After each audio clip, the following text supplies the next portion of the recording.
Thank you, Madam President.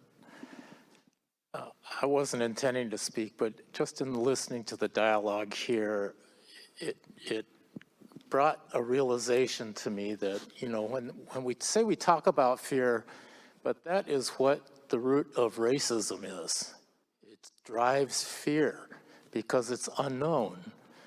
And I think about this bill, and the words from Senator Robinson really struck me. I also have two children who are young women of color, and they have now given me two grandchildren who are two women of color.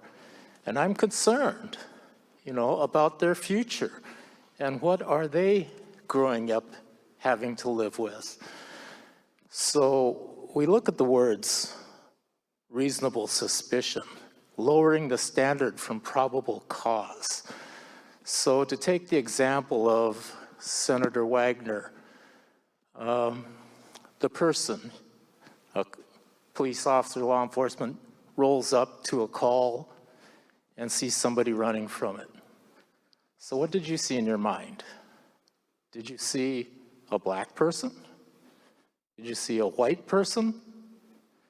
If it was a white person, would that have been reasonable cause?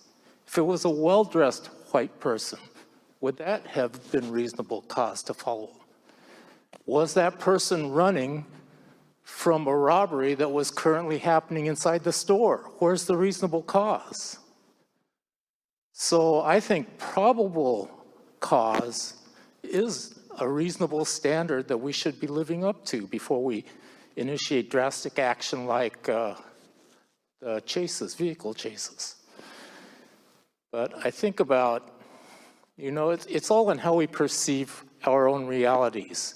And there was an uprising in our country just a couple of years ago, in case you hadn't noticed, because people finally recognized that these are not isolated one-off circumstances where young black men or young people of color were facing disproportionate law enforcement activity. And we rose up to address that in a thoughtful manner, and maybe there was some adjustments that needed to be made to the bill last year. I don't know.